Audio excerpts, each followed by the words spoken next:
Друзья, здравствуйте! На почту я получила вот такой запрос. В последнем видео вы сказали, что на все жизненные ситуации, коммуникации между людьми придуманы сказки. Хотелось бы услышать именно ваш анализ или комментарий к нескольким из них. Та же «Красная шапочка» или «Русалочка». А какая сказка в детстве нравилась вам больше всего? Мне в детстве сказки вообще не нравились или не попадали в руки. У меня детство в литературном смысле, в образовательном было сугубо мальчиковое. То есть у меня настольная книга была, это такой вот большой, громадный, тяжеленный географический атлас, который там и карту звездного неба включал, вот я его изучала. Я читала приключенческие романы Жюля Верна, читала про индейцев, фантастику, про пиратов. В общем, все, что девочки отвергают и отрицают обычно. А вот сказки именно, тем более, наверное, я прочитала позже, чем Гоголь. Это первое сказочное, что попало ко мне в руки и в голову. Это «Вечера на хуторе близ Диканьки» Гоголя. И не могу сказать, что я и сейчас люблю сказки или смотрю мультфильмы, но проанализировать какую-то сказочку интересно. И я хочу начать или открыть этот цикл, если получится, у нас цикл родится в итоге, если вам понравится, конечно, со сказки «Золушка». Именно «Золушки», потому что именно «Золушка» — это самый раскрученный в мировой литературе сказочный сюжет. У всех народов, от крайнего севера до жаркого юга, на западе, на востоке и в разные времена присутствует своя Золушка. Считается, что первое упоминание, первый похожий сюжет прочитали на египетских аж папирусах, вот каких-то старых-старых. И там была описана девушка по имени Родопис, которую похитили разбойники, продали в рабство. Но у нее каким-то чудесным образом оказались замечательные башмачки позолоченные, сильно маленького размера. И тоже чудесным образом этот башмачок попал в руки фараона. Он восхитился, разыскал ее по этой туфельке и женился на этой девушке. Для нас Шарль Перро и братья Гримм в основном изложили вот эти вот средневековые легенды, связанные с Золушкой. Там у них немножко сказки разные, но нам все эти версии подходят. И в чем заключается сюжет сказки «Золушка»? Вот давайте подумаем сейчас каждый. Я думаю, что формулировки совпадут. Вот если особо не анализировать историю, это сказка о том, как простая девушка с помощью нехитрых магических средств и приемов очаровала принца и вышла за него замуж. И именно этот сюжет копируется в каких-то современных в кинофильмах, например, или, может быть, в современных даже пьесах, там, рассказах и так далее. То есть все почему-то считают, что Золушка заполучила принца очень-очень, незаслуженно, в виде какого-то аванса и подарка судьбы. И вот это первое заблуждение, это первое, о чем я хочу поговорить.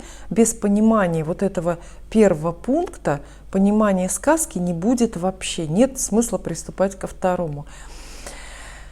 Самое главное – это понимать, что Золушка не простая девушка, она не простолюдинка, она принцу ровня по крови. Например, у Шарля Перро Золушка – дочка короля небольшой страны. Она сама принцесса, да, с современными трудностями, живущая на угольной куче, выполняющая роль прислуги. Но она принцесса, у нее голубая кровь в жилах течет, такая же, как у принца, ее будущего мужа. Но он пока об этом не знает, да? А братья Гримм говорят, что Золушка была дочерью богача, дочь богача, что тоже предполагает какое-то аристократическое происхождение. И вот это самый-самый главный момент. То есть Золушка по сути своей является принцессой. И выросла она как принцесса. Мы знаем, что мама Золушки умерла не в родах, а когда Золушка уже могла соображать, потому что она ей какие-то напутствия, помните, там давала быть доброй, скромной там, и так далее. Вот. И мы предполагаем, что Золушка росла до определенного времени единственным ребенком. У нее же там нет братьев и сестер родных, правда? Она росла единственным ребенком очень богатой, возможно, королевской семьи. То есть Золушка принцесса. И вот это самое главное для понимания персонажа. Она принцесса со всеми вытекающими. То есть у нее благородное сердце, четкие границы и очень-очень хорошая самооценка. То есть мы предполагаем, что богатый папа, любящая мама баловали девочку, хвалили, восхищались ею. И она в их глазах, как в зеркале, все мы на самом деле себя оцениваем в том самом зеркале, в материнских глазах, в которые впервые посмотрелись. Вот. И она-то себя очень хорошо оценит. Она очень хорошо понимает, чего она стоит, чего стоит этот мир. Она очень хорошо может и за себя постоять, несмотря на вот это вот на безобразие происходящее. Вот. Ну и не путается с целями. И представьте себе, да, что когда мы анализируем сказку, любое допущение предполагает такой поворот, более или менее резкий сюжета, и сказка становится другой. То есть массу альтернативных вариантов сюжетов мы можем увидеть. Предположим, вот первый момент, что Золушка неблагородных кровей. Могло быть такое? Могла быть такая сказка? Для нас могла бы. Мы живем уже в, ну, по крайней мере, условно несословном обществе. Официально, по официальной версии. На самом деле, может быть, это не так, и это точно не так. Могла быть такая сказка, что Золушка действительно крестьянское дитя, крестьянская девочка, которую взяли из милости в богатый дом, чтобы она там прислуживала что-то и заодно росла. Но нет такой сказки. Вот могла бы быть, но нет. И потом мы предполагаем такой же сценарий, свадьба с принцем в конце. Нет такой сказки. Подумайте, почему ее нет. Это становится очень понятно, потому что, наверное, это такой сюжет, как раз вот такой сюжет, такого сильного мезальянса, такого сильного, незаслуженного, почти что авантюрного счастья, привалившего, да, какой-то крестьянской девочке. Такой сюжет, во-первых, он был не очень распространен, наверное, он был не очень желателен. Ну и в конце концов создатели сказки так не мыслили и не хотели будущие поколения чему-то подобному учить. Вот просто вы вообразите, что Золушка действительно крестьянское дитя, но мечтает о принце, мечтает попасть на этот бал. И выйти замуж за принца – это ее цель. Почувствовали, да, что сказочка приобретает совсем другой привкус какой-то, совсем другую окраску. То есть Золушка из просто доверчивой, романтичной, такой скромной девушки уже превращается немножко в брачную аферистку, в такую вот акулку, которая сильно в юном таком возрасте знает, где лучше пристроиться и так далее. Да? Вот это первое и самое важное, потому что современные сюжеты строятся по этому принципу и сразу вот с этой вот базовой ошибочкой в понимании. Так, например, в фильме «Красотка», помните, подружка пришла, и героиня Джулия Робертс говорит, с кем такое было? Ну вот Синдерелла, то есть Золушка. Тут ассоциаций проводить никаких нельзя. Никаких. Ну, то есть это в чем-то похоже, но нет. На самом деле нет. Давайте договоримся. Принц – это принц, а Золушка – это принцесса с временными трудностями и, соответственно, переживающая длительную психотравмирующую ситуацию, которая ее тем не травмирует, но об этом позже. А еще помните, что да, и Золушка оказалась на балу по праву крови. Она не самозванкой заявилась туда, по праву крови. Там же был приказ короля, да, по всей стране выбирали принцу невесту, и это было в приказном порядке. Всех девушек из приличных семейств прямо вот притащить на этот бал. просто злая мачеха, ну, набор, скажем так, неважно, это мачеха или злые сестры, набор каких-то неблагоприятных внешних условий помешали Золушке попасть на этот бал, хотя она могла и обязана была на нем оказаться. Да? Вот опять же, мы не путаем тут Золушку с какой-то крестьянской девочкой, которая ни в коем разе никогда в жизни не могла на этом балу оказаться. То есть если бы бедная девушка заявилась на бал, это бы всегда было что-то такое, ну, знаете, незаконное, нарушение законов, писанных или неписанных, там, моральных, нравственных, все что угодно, человеческих. Золушка ничего этого не нарушает. Это очень важно знать. Она ни в коем случае не самозванка. Почему я так акцентирую внимание на вот этих вот деталях в сказке? Потому что мы же с вами вот все, что обсуждаем в моих программах, вопросы и ответы, цель наших горяченьких дискуссий – это выдать вас всех успешно замуж и желательно за принцев. Вот когда вы планируете свое замужество с принцем, то того или иного уровня чистоты, крови, породистости, то вы тоже оцениваете, что вы должны ровней быть ему. Понимаете, как вот Золушка для принца, вот вы для вашего предполагающего будущего человека. Потому что, конечно, варианты бывают и другие, истории изобилуют, но не знаю, это, во-первых, исключение, это редко, во-вторых, это часто плохо заканчивается, и в-третьих, помните, мы с вами договорились, исключения на себя никогда не примерять, потому что с нами они не происходят. Вот, и да, вот так вот. Далее, что еще хотела сказать? Вообще мне нравится шутка в интернете, которая сейчас ходит. Совет о том, как стать счастливым, или как быть, наверное, счастливым для девушки. Как девушке быть счастливой? Для начала, там так пишут, постарайтесь родиться красивой и в богатой семье. Вот так вот.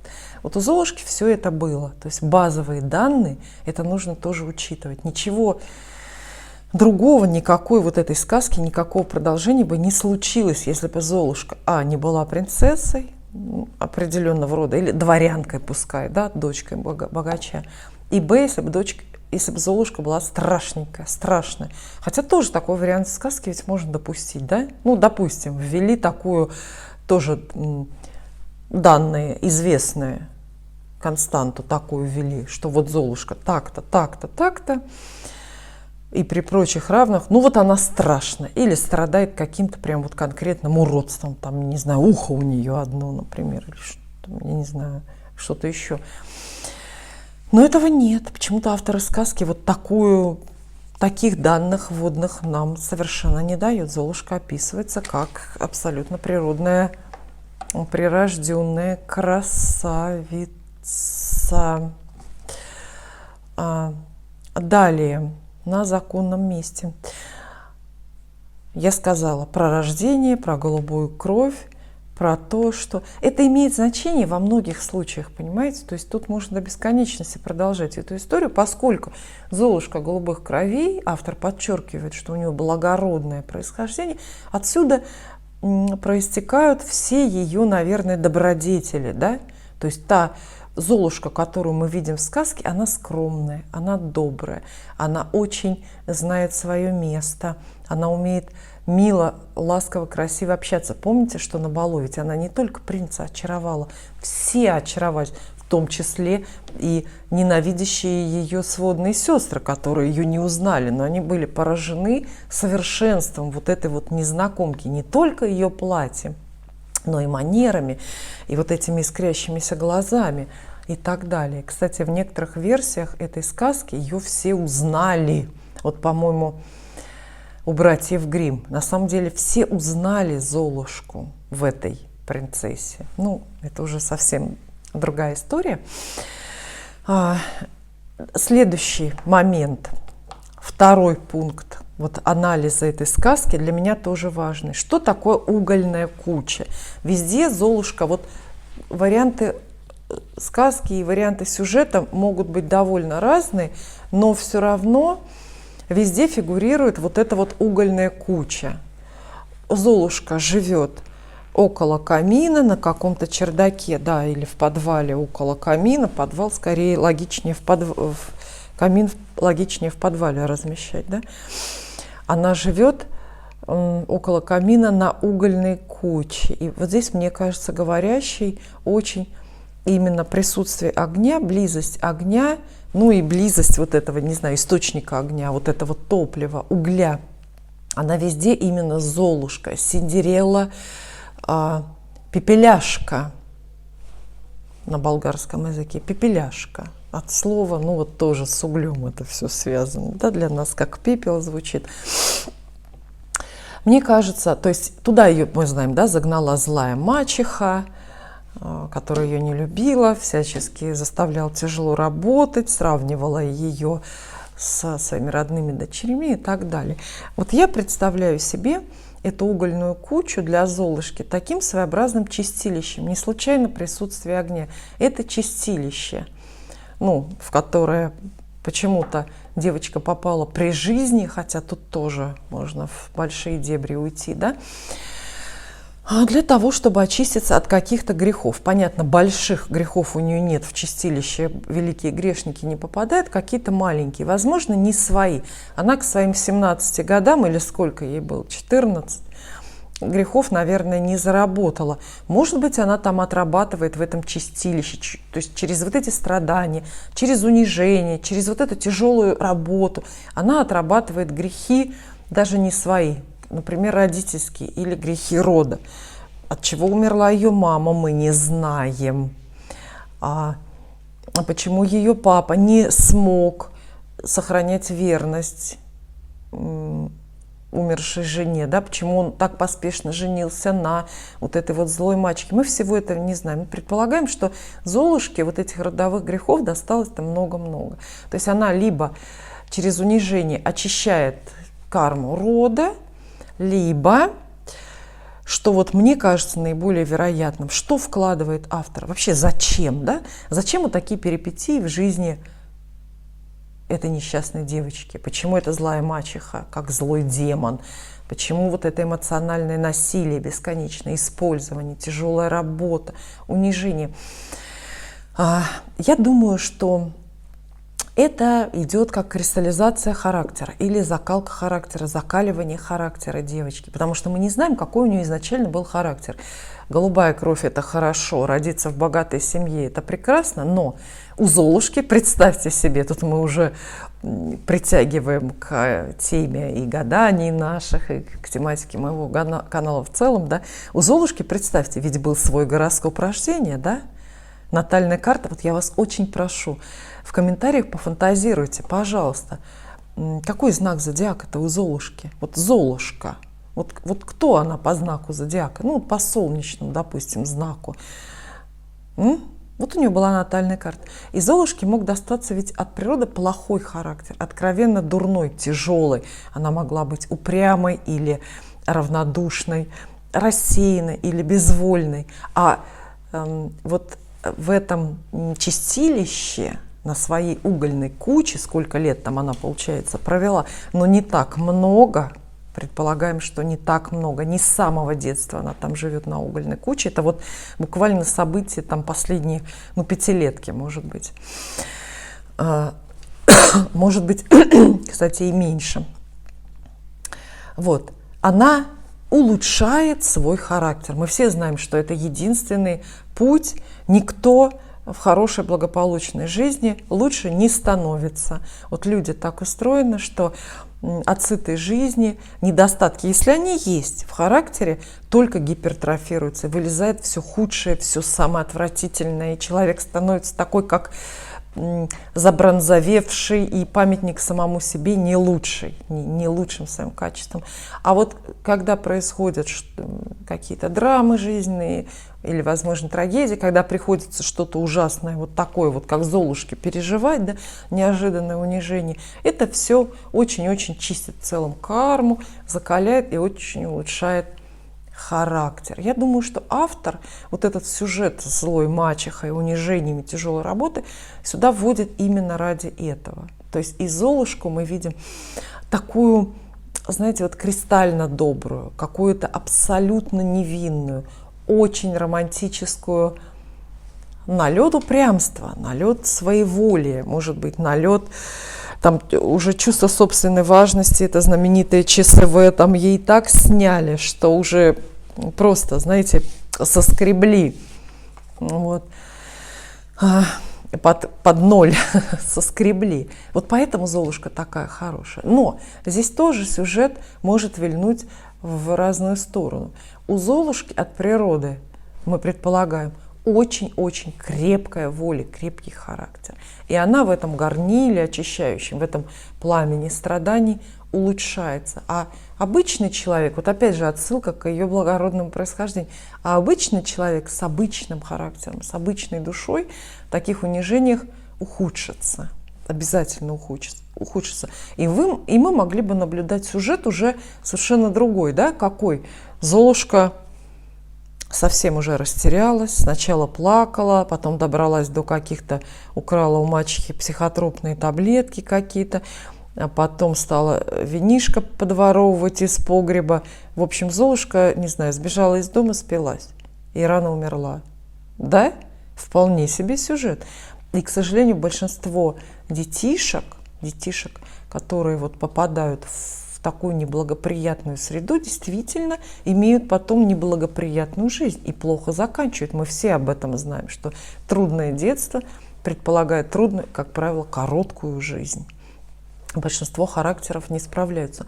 У Золушки получилось, наоборот, стать лучше. То есть это никогда не проходит бесследно. Это либо убивает, добивает человека, молодого, трудное детство, либо, наоборот, делает из него какого-то гения, звезду, необыкновенно щедрую, благородную и так далее личность. Но второй случай, опять же повторюсь, что это единицы. И получается, что у Золушки вот присутствует то самое какое-то врожденное, идеальное, ментальное здоровье. То есть к ней не прилипают эти оскорбления, она не перенимает привычки какие-то злые или безнравственные от своих сестер, она остается или становится, наоборот, очень-очень хорошей такой девушкой, собственно, за что ее принц потом в итоге и полюбил.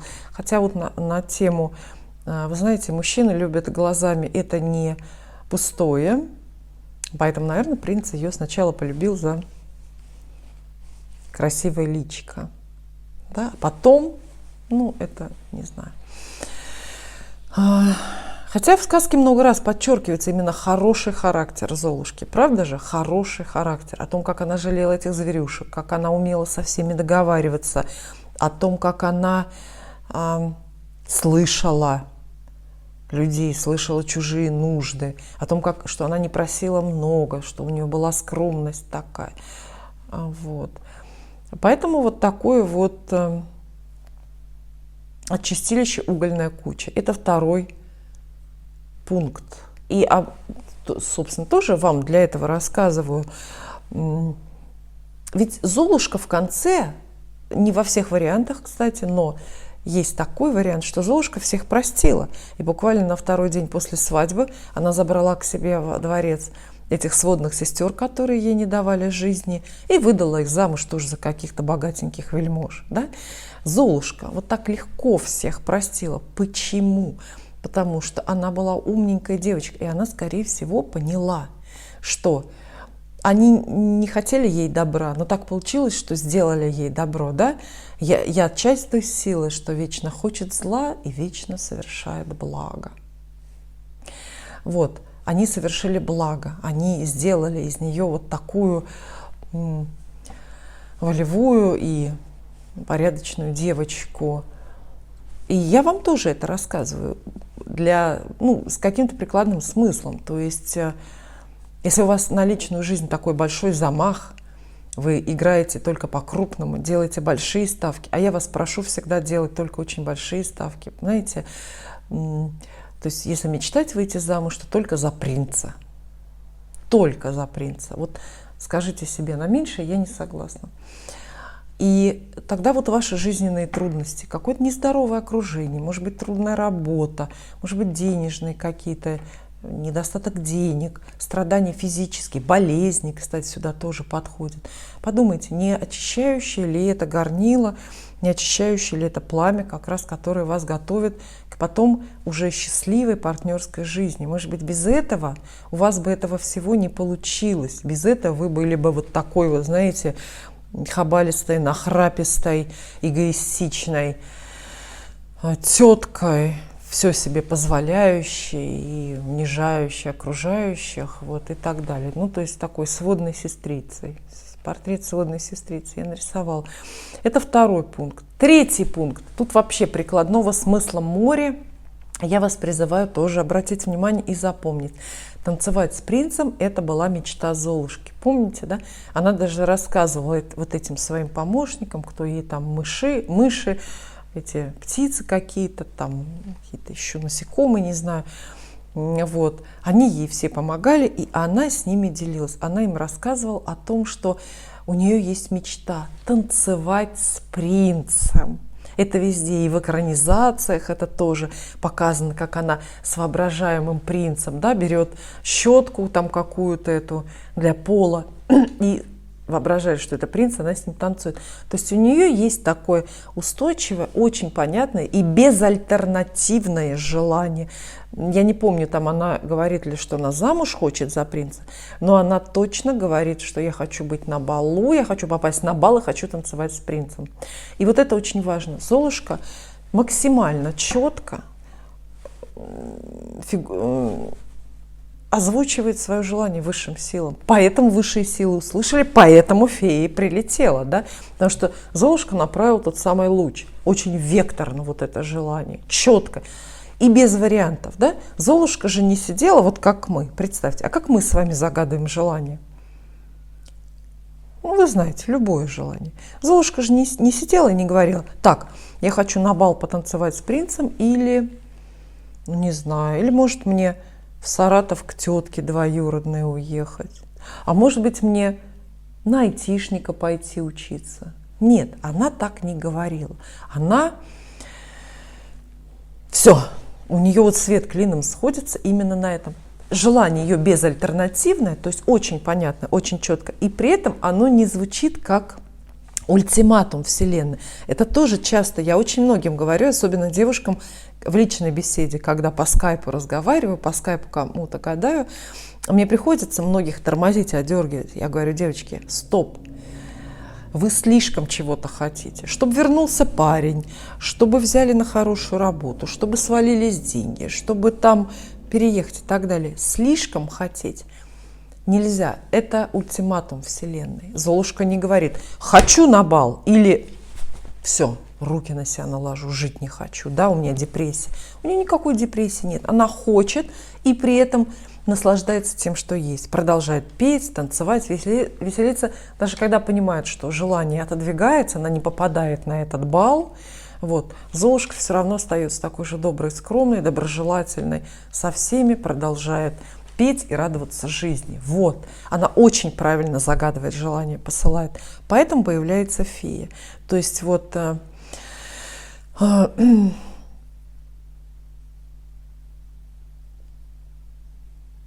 Вот это вот очень важный момент.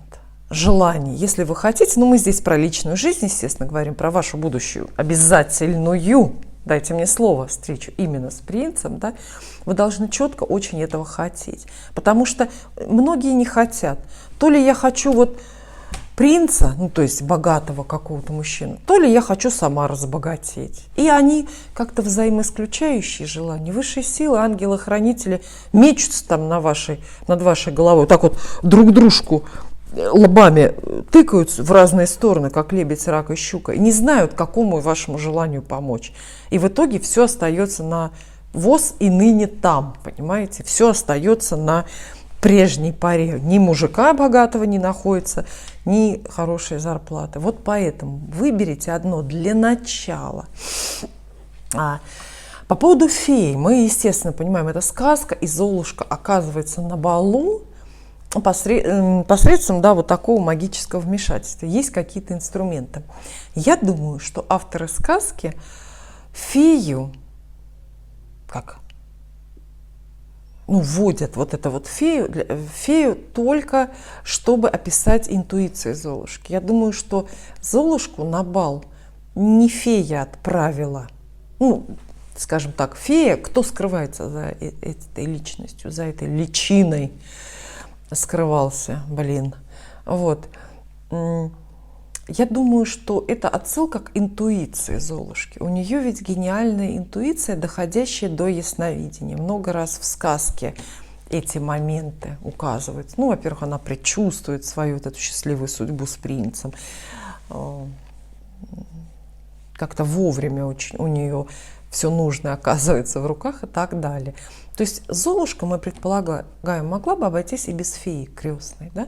Только лишь силой желания, только лишь своей интуицией, уверенностью в себе, своими какими-то убеждениями. Она могла бы справиться с препятствиями и все-таки прийти или приехать на этот бал. Я не знаю, если бы там фея не превратила этих крысов в кучера, крысу в кучера, да, Золушка, ну, не знаю, в конце концов могла бы там пешком дойти, или попутку какую-то поймать. То есть здесь сюжетов-то, вариантов очень много. И с появлением феи еще, мне, как мне кажется, связан один очень важный момент. Ведь фея все слепила для Золушки из подручных средств. Она не обращалась к сторонним ресурсам. Фея не звонила какой-то своей двоюродной сестре, другой феи, там, пришли нам платье. Нет. Фея обходилась вот вещами, которые есть в наличии. Да? Крысу взяла, это кучер. Тыкву, вот тебе карета. Платье нужно хорошее, вот из твоих лохмотьев возникнет это платье. Очень важный момент. Момент превращения, потому что важный тезис эта сказка тут несет. Все, что тебе нужно для счастья, есть у тебя. У тебя уже есть абсолютно все. Другое дело, как ты этим пользуешься. Ну, условно, используешь ли ты тыкву как тыкву, или этот предмет как тыкву, или ты используешь этот предмет как карету. И здесь тоже все зависит уже от, ну, когнитивных возможностей. Мы предполагаем, что Золушка была не только доброй, и красивой, и благородной, но она была еще и чертовски умна. Она прям была умная. С учетом этих данных тоже думайте про ее знак зодиака, да, потому что по положению Солнца предполагается, что какие-то знаки зодиака умные, а какие-то не очень, не будем показывать пальцем, да. Вот. То есть она была умная, она сумела сделать так, что вот из подручных вот каких-то простых вещей она нашла все, чтобы осуществить свою мечту. Вот это вот очень-очень важно. На ровном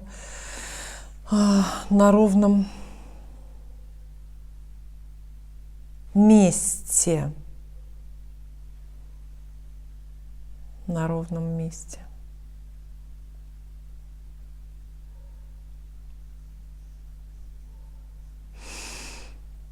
Ну и все, и я иду дальше. Я, наверное, всю сказку до конца, все смыслы тут вскрывать не буду. Это то, что вот в начале и на поверхности, и то, что важно различать. Я выделила. Далее, что мы видим?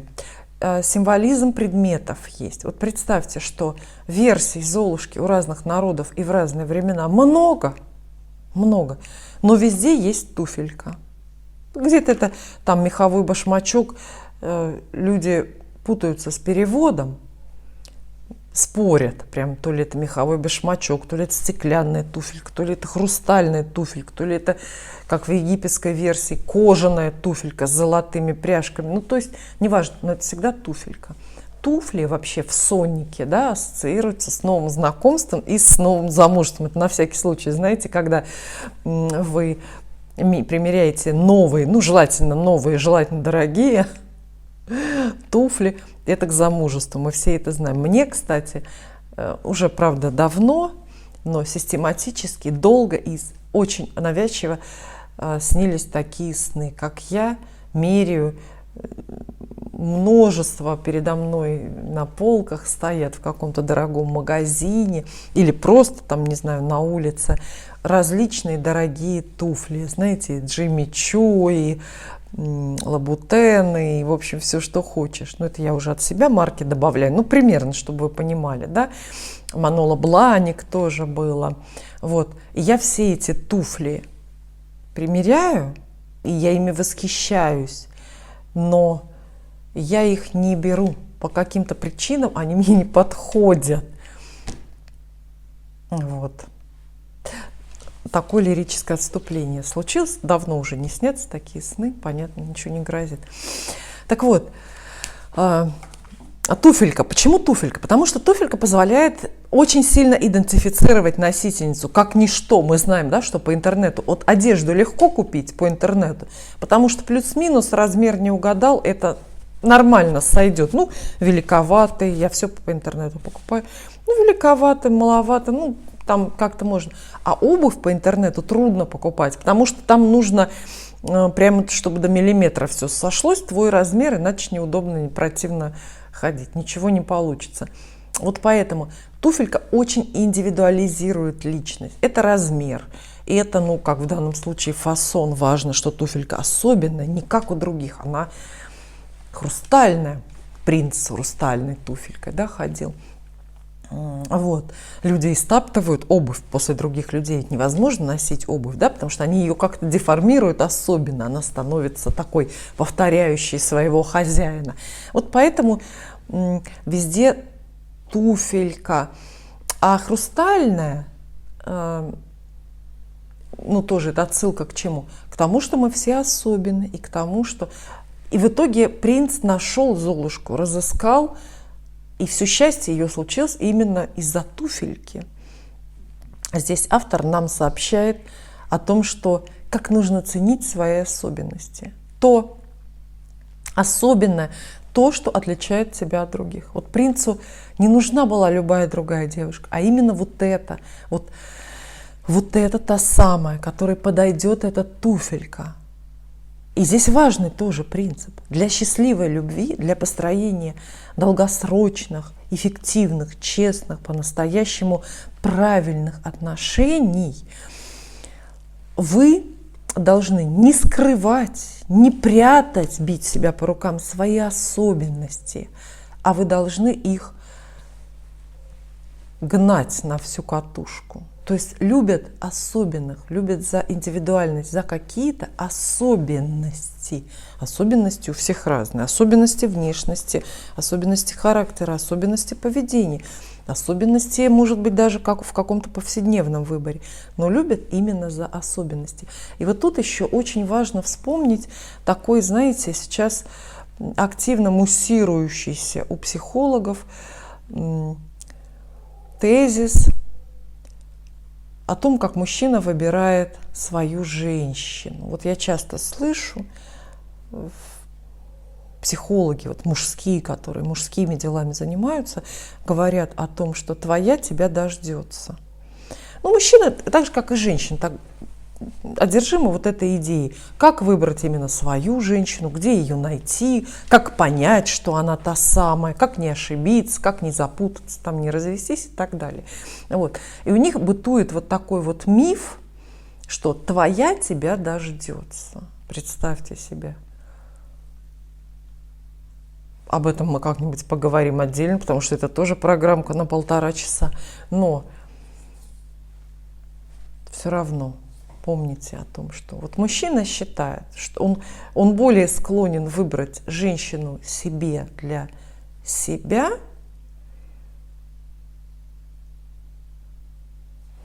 если она его ждет. В общем, если она его никем не заменила.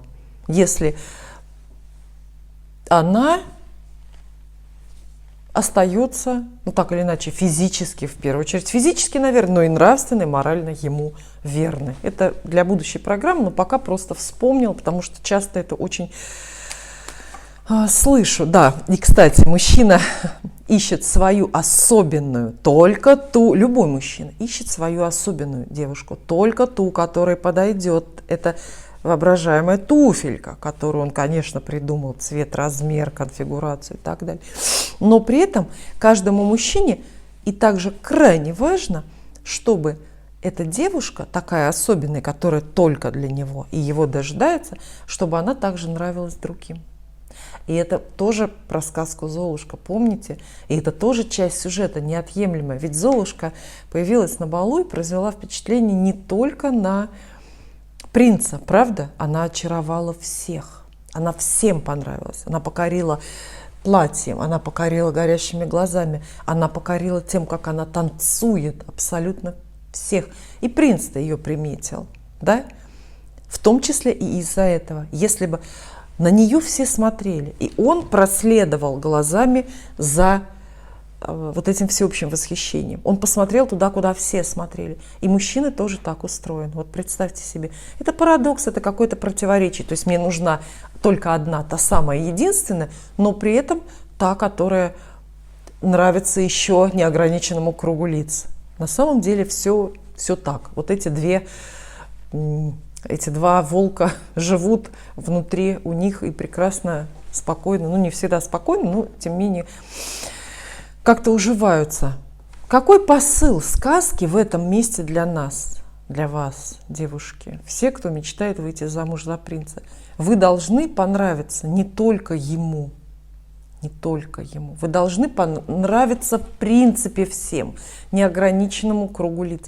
Вы должны быть милыми, скромными, обаятельными, притягательными вообще в принципе для всех людей. Понимаете? Ну, за редким исключением. Есть, может быть, герои, которые этого откровенно недостойны. Вот я, кстати, для вас октябрьских подснежников нарвала.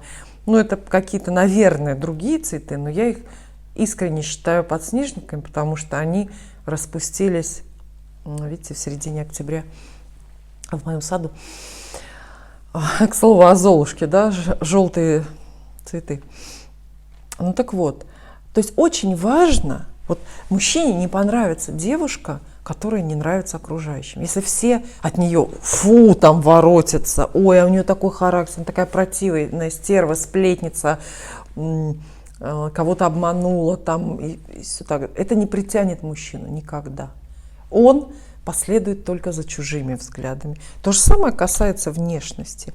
Девушка, про которую, например, друзья говорят, ой, она такая страшненькая, там, ой, вообще, не знаю.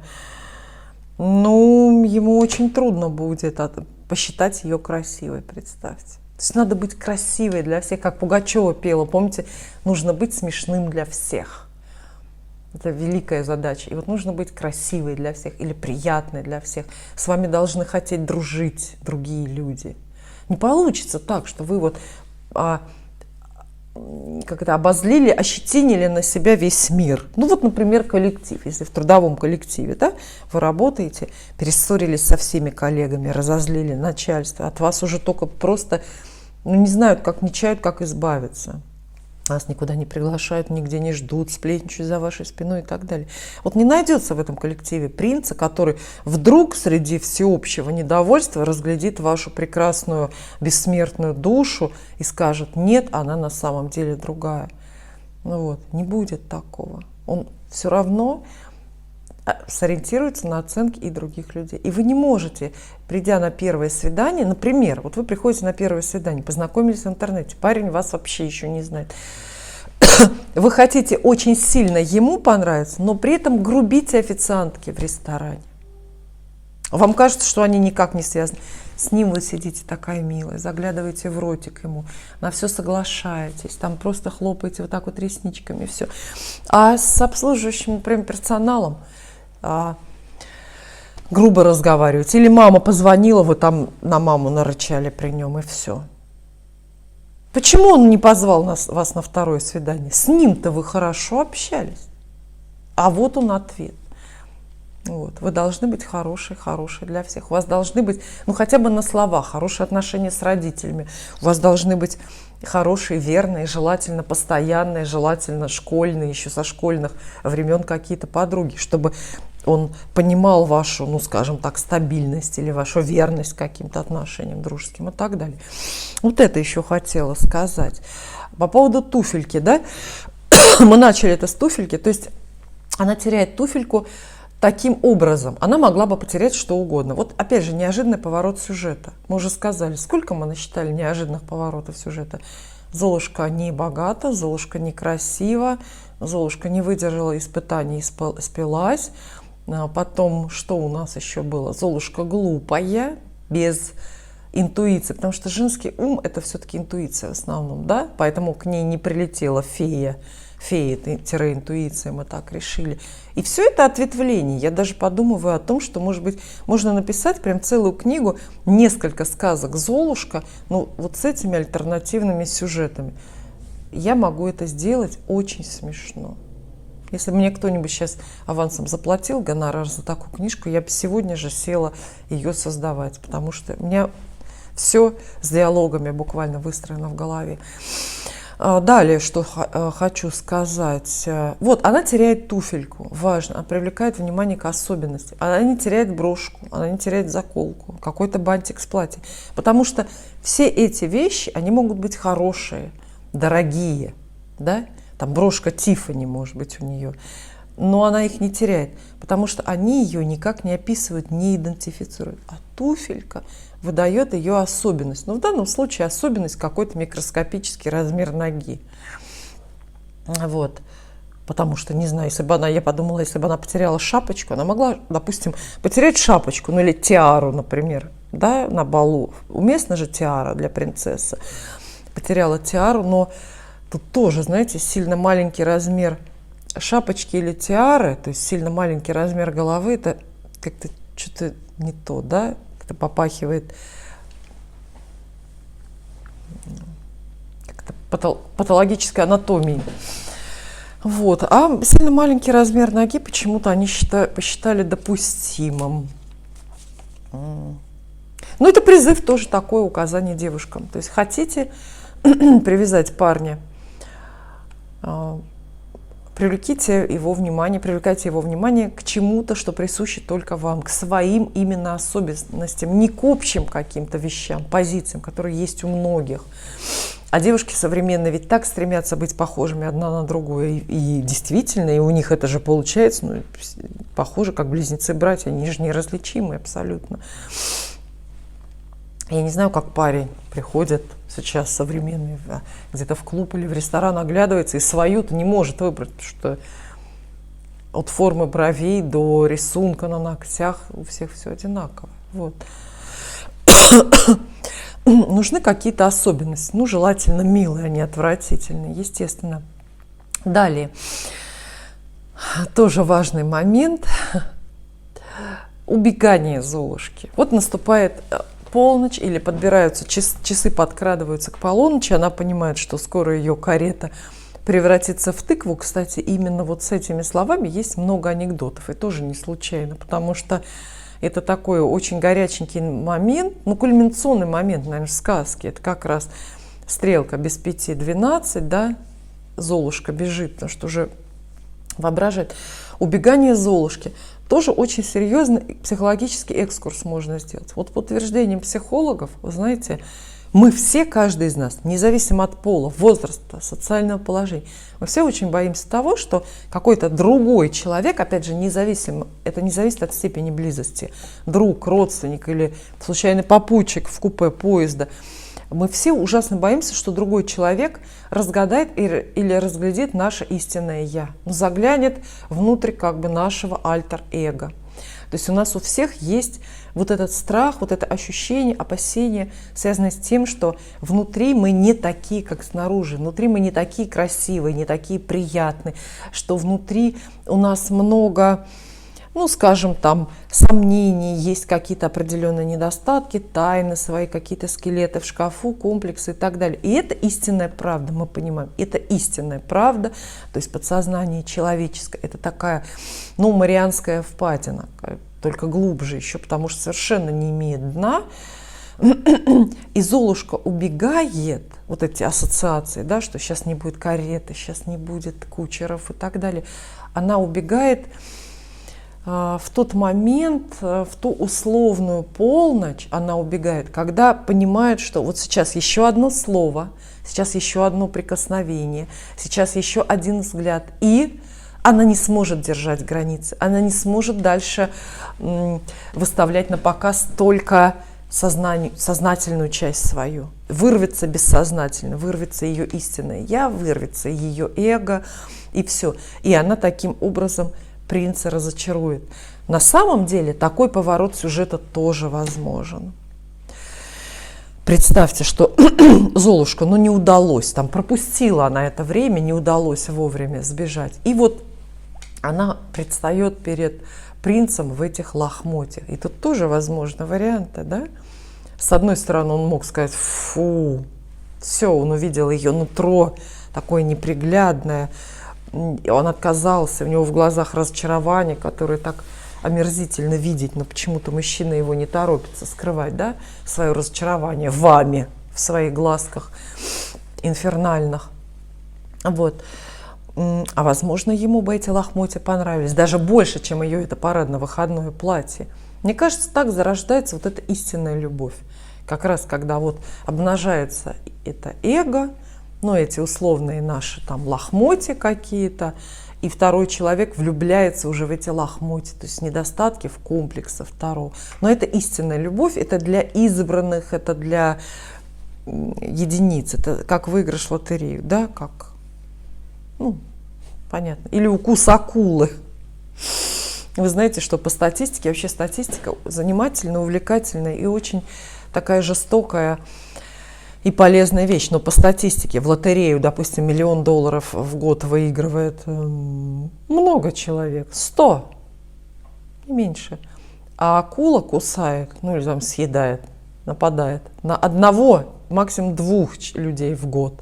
То есть удостоиться укуса акулы — это намного реже, исключительнее, чем выиграть большую сумму в какую-нибудь американскую лотерею. Вот такое отступление.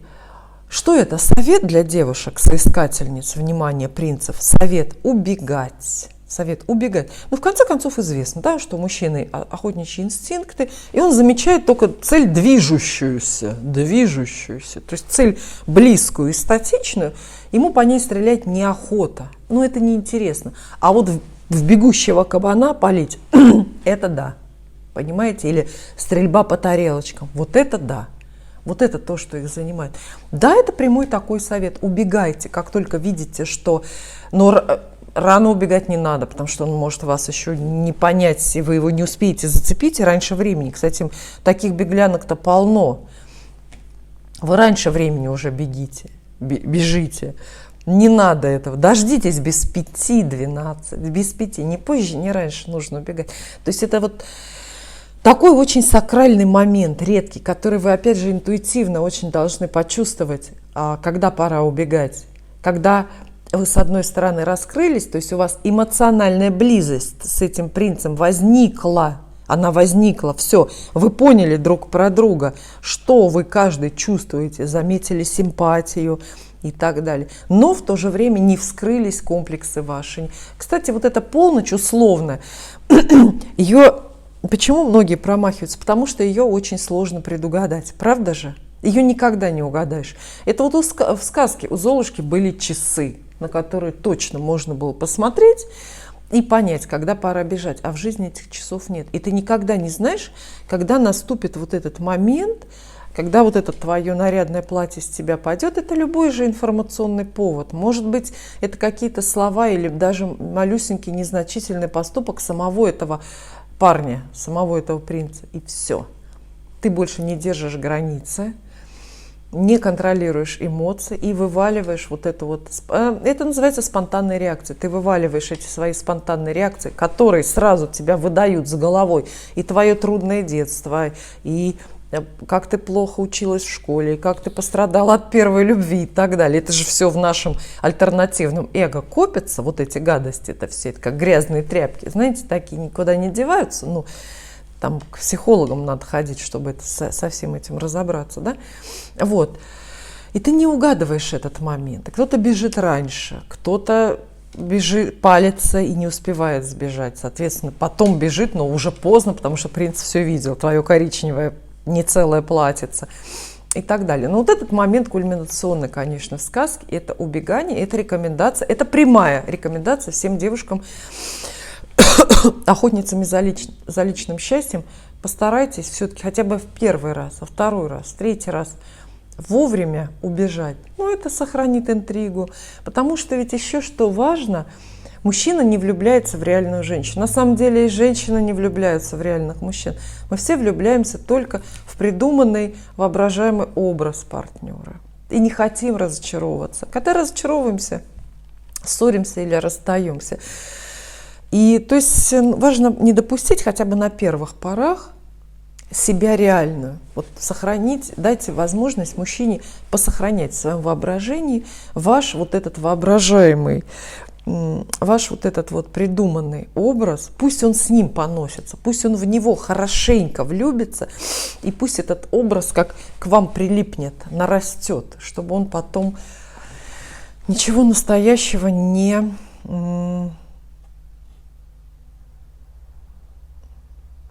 разглядел. То есть этот момент, это конкретно, я считаю, что это конкретная для девочек инструкция к применению. Вот так, полсказки мы с вами разобрали. Если вы хотите разобрать сказку до конца, то есть вот эту историю с поисками Золушки, с нахождением принцем туфельки, кто такие ее сводные сестры, которые там одна себе палец отрезала, другая пятку, в самом жестоком варианте сказки, да, они себе что-то отрезали, истекали кровью.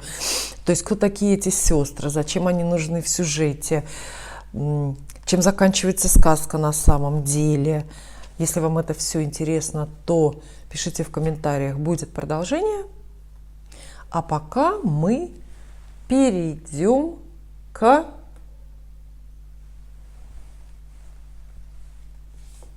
гаданию. Я буду отвечать на ваши вопросы. Для этого достаю заветные, чудесные карты классической Таро Райдера Уайта. Готовьтесь слушать, если вы прислали ваш вопрос, или готовьтесь присоединяться к чужим гаданиям. Это, поверьте, иногда тоже работает. После непродолжительного чаепития возвращаюсь в эфир, чтобы провести еще часик с моими любимыми девочками из клуба иллюминатов. Помните, мы избранные. В нашей рубрике «Вопросы и ответы» мы встречаемся только с избранными. Чаепитие и немного запрещеночки.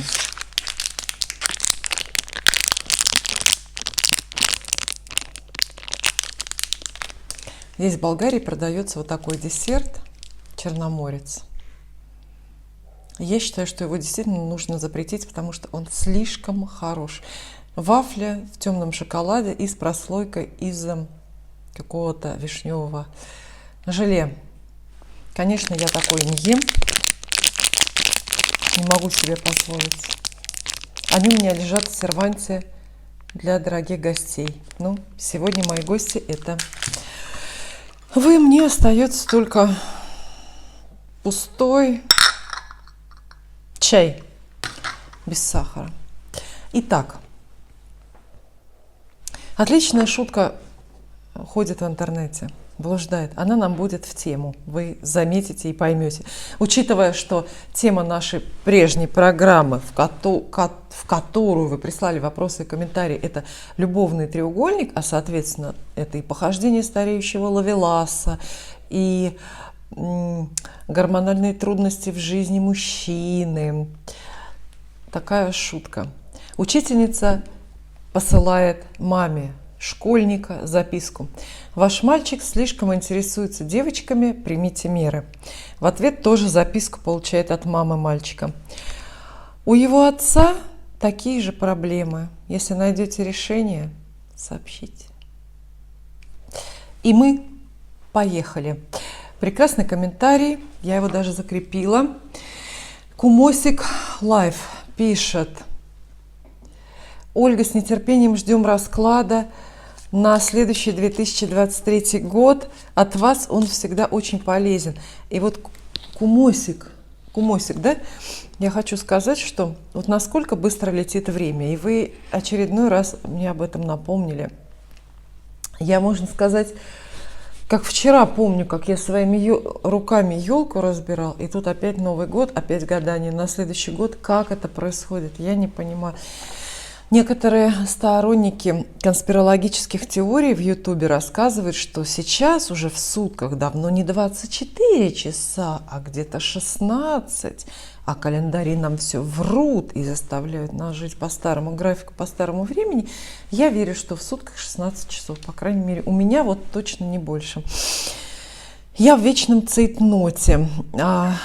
И далее комментарий, которому...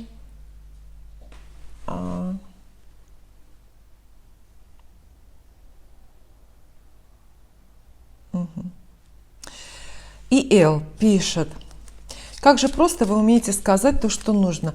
Ни один психолог не сумел убедить меня настолько, насколько вы просто и понятно объяснили, что встречаться с женатым – это обслуживать его комплексы, его нехватку эмоций, его желание быть значимым. За счет меня ли он это будет делать или с легкостью заменит на другую? Цена за это – мое время, которое выброшено на помойку. Хорошо, что вовремя опомнилась и выбросила на помойку его самого. Пусть реализует свою манию величия на фоне комплекса неполноценности по другим адресам. К женам по этому поводу отдельное сочувствие. Жить с таким чудаком – сомнительное счастье. Всем любви желает нам и Эл, и в первую очередь любви, конечно же, к себе. Я благодарю за комментарий. Меня здесь заинтересовал вот этот пункт. К женам по этому поводу отдельное сочувствие. Не надо. Мы с вами, если вы опять же хотите, сделаем отдельную программу по любовным треугольникам про жен, то есть любовный треугольник глазами жены, и что ей делать, куда стремиться, кто виноват в этой истории. А пока я бы не торопилась сочувствовать именно женам, потому что все-таки женам у таких вот, ну, скажем, гулящих или озабоченных мужчин, женам хорошо. В большинстве случаев, потому что, ну, иначе бы они уходили, они бы разводились. И важное отличие в этой истории жены от любовницы, знаете в чем? Наиважнейший фактор, наиважнейший, почему жене хорошо? Потому что у жены нет второй реальности, у нее нет иллюзий на эту тему, понимаете, да? Мы говорили, что основная проблема второй женщины в треугольнике, когда к браку моногамному добавляется вторая девушка в виде любовниц, ее главная проблема в наступлении той самой второй параллельной реальности, в которой она видит, выдумывает проблемы в браке, выдумывает поводы для развода скорейшего между супругами. Она выдумывает совершенно безосновательно, что она, вот это тоже очень расхожая фраза, влезает в чужую семью и пытается на чужом счастье строить свое. Это уж совсем, знаете, не так, очень далеко от истины. Вот в чем большая проблема. То есть девушка-любовница проводит массу времени именно в таком иллюзорном мире, который в конечном итоге разрушает не только вот эти отношения, о которых речь, но и дает ей такую дурную привычку, то есть очень противный, негативный, иллюзорный опыт, который она спроецирует и на следующие отношения, и на будущее, понимаете? А опыт общения с женатым мужчиной, ну, скорее всего, будет закончиться плохо, да? Он будет негативным, потому что этот женатый мужчина останется в браке, иллюзии, все вот эти вот ожидания окажутся напрасными, иллюзии все рухнут, вот так. И так далее. А у жены не надо торопиться жалеть жен, потому что жена, как правило, я вот вам точно говорю, потому что я как с любовницами беседую в скайпе, гадаю им на картах, так и с женами. Жена, как правило, в курсе. А если она не в курсе, то она нарочно не в курсе. То есть, ну, знаете, я не хочу этого знать, подумай об этом завтра. То есть жена намеренно абстрагируется от измен мужа по разным причинам. Не хочет разводиться, не хочет менять, не хочет осиротить детей, не хочет разменивать дом, не хочет отказаться от большой зарплаты мужа и так далее. Ну, то есть причин масса. В конце концов, она может быть влюблена в своего мужа, ну, и физически до сих пор ей притягателен. А мы понимаем, да, что если мужчине удается очаровывать массу женщин, заводить массу любовниц, то, скорее всего, он хорош собой. И жене он тоже продолжает нравиться. Вот. Поэтому жена в больших плюсах, ну, все равно в любом случае. Она, ну, выглядит со стороны обманутой овечкой. Это, знаете, так, неопытной любовницы. Это девочка, которая впервые в жизни достался женатый мужчина, потирает ручки и думает: ха-ха, жена-то курица тупая, ничего не догадывается там и так далее. Ну нет, конечно, все она догадывается. Она его жена. Она по одному только запаху, еще и в подъезде, когда он подходит, она уже понимает, от кого он идет и так далее. Зачем, с чем, что несет, так сказать. Вот, все понимает. Но поэтому нет, жены имеют больше выгод, конечно. И, ну, больше выгод. Женам отдают зарплату. Давайте договоримся так. Жен больше, лучше и чаще содержат, чем любовниц. Это все мифы про любовниц, которым покупают квартиру в пределах Садового кольца. Это я для примера привожу. У меня есть такие знакомые, кстати, которые именно так разжились. Но это исключение. В основном любовница не перепадает ничего. Вот вспомните, пожалуйста, все свой опыт, когда вы общались с женатым мужчиной. Ну, он вам, ну, ни копеечки, ну, ни цветочка же, ну, ни шоколадочки же отродясь не принес. Ведь правда же? Ну, правда. Ну, хорошо, букетик принес на 8 марта, и то после того, как вы ему это напомнили. Вот. Поэтому вот так, про жен отдельный разговор, но спасибо, что написали. Отдельное сочувствие. Не знаю, я лично была знакома с женами таких отчаянных ловеласов, о которых прям по городу легенды идут. Знаете, вот такие вот донжуаны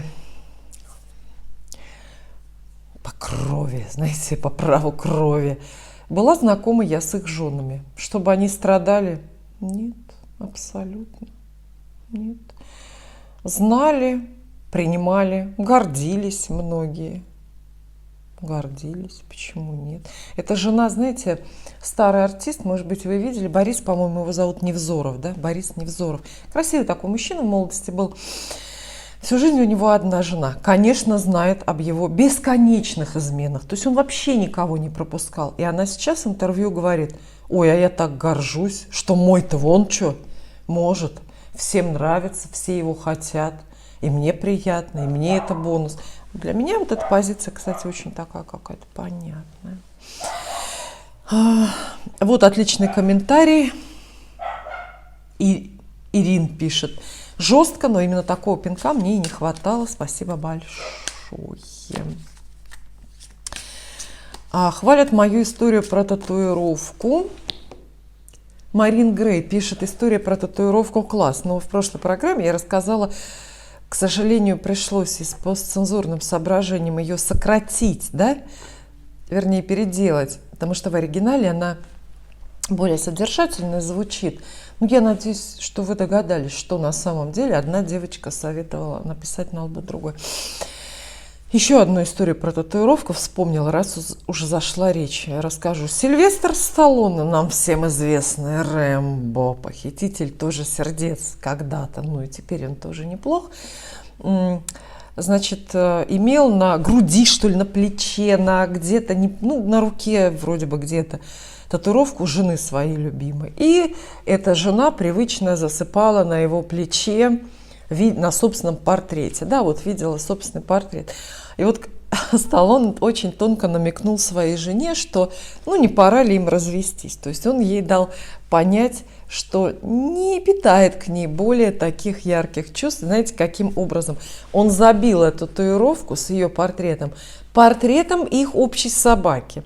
И в одно прекрасное утро, я просто представляю изумление женщины, так умом можно тронуться, то есть она спросонья смотрит, а там, где был ее портрет собаки. Ну вот Сталлоне, вот он такой.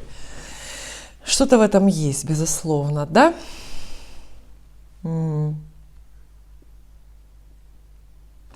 Вот еще один похожий запрос.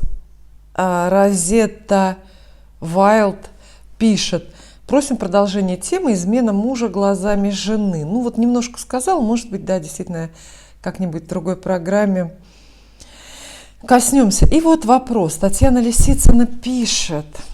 Нравится один женатый мужчина, но я как раз не хочу никого из семьи уводить, а хочу только интимных отношений. Похвально, похвально, потому что от прошлого брака отойти не могу. Хочу просто приятного времяпрепровождения, но почему-то мучаюсь совестью. Как ни странно, что хочу влезть в чужую семью. И не уверена, нравлюсь ли я этому мужчине, захочет ли он со мной встречаться. Интересно было бы задать вопрос картам, стоит ли начинать. Посмотрим, дадут ли вам карты напутствие ввязываться в эту историю, да? Посоветуют ли они вам, ну, привлекать внимание этого мужчины, там, начинать с ним встречаться и так далее. Либо же карты скажут, что от плана надо отказаться, и история бесперспективная. Если у кого-то, друзья, есть похожий вопрос на примете какой-то мужчина, кстати, не обязательно женатый, почему бы нет, то вы тоже можете к этому гаданию присоединиться. А сейчас я и мои карты, мы отвечаем Татьяне Лисицыной. Стоит ли начинать? 3 карты. Раз, я могу их не назвать. 2, 3. Стоит ли их начинать? Карты называют для вас эту затею трудный путь. Вот прям буквально. Это трудный путь. С одной стороны, здесь есть старший аркан, карта отшельник. И карта это говорит о том, что, в общем, встреча по судьбе. И не зря вы это придумали, не зря вы, ну, в общем, не примерещилось. То есть, и причем, скорее всего, думаете-то вы давно. Вот вы написали, нравится женатый мужчина, но не написали, сколько времени он вам нравится. А похоже, что не вчера это случилось, потому что так много мыслей у вас, так много каких-то выношенных интуитивных догадок у вас есть уже на этот счет. И, скорее всего, они верные или такие, которые можно допустить. Встречи с этим мужчиной и возможные последующие отношения с ним – это все-таки часть вашего жизненного пути. Поэтому так легко отмахнуться, забыть эту тему у вас не получится. А дальше карты говорят, что, ну, в общем, зовут вас к подвигу. Кстати, обратите внимание, что намека на грех или грешность этой идеи, или на муки совести вечные, адские, знаете, гореть мне в адском огне.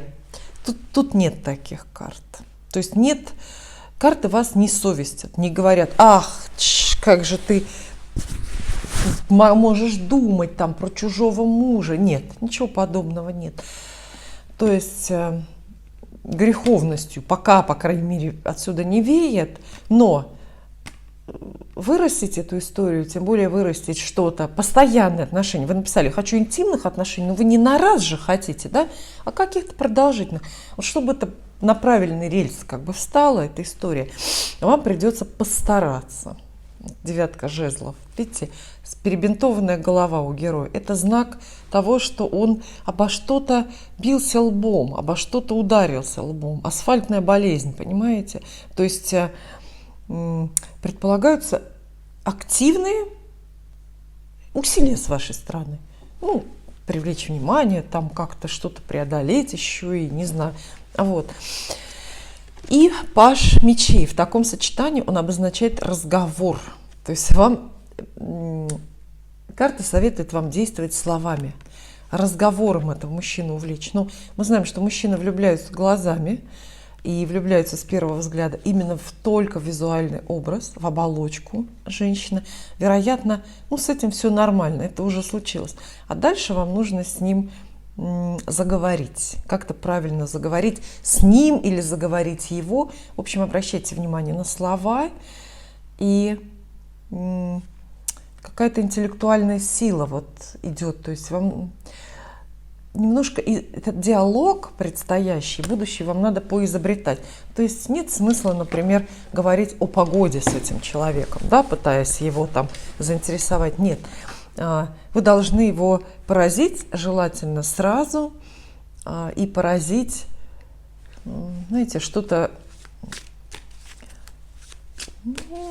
Может быть, вопрос какой-то нестандартный, неожиданный задать. Например, как пройти в Ленинскую библиотеку.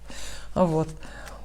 Может быть, блеснуть умом, карты вам советуют перед ним, блеснуть интуицией своей. Может быть, рассказать какую-то смешную историю. Вот расскажите ему историю про татуировку на лбу. Любой мужчина это оценит. Любой, я вам точно говорю. Это такой мужской юмор. Далее.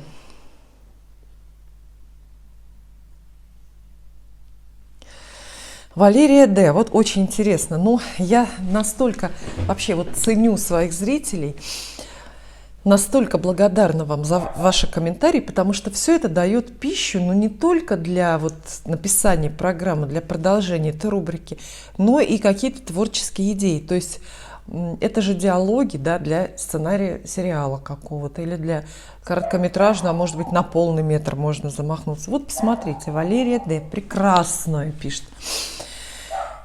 Мне довелось однажды быть свидетельницей телефонного разговора любовницы и моей мудрой подруги.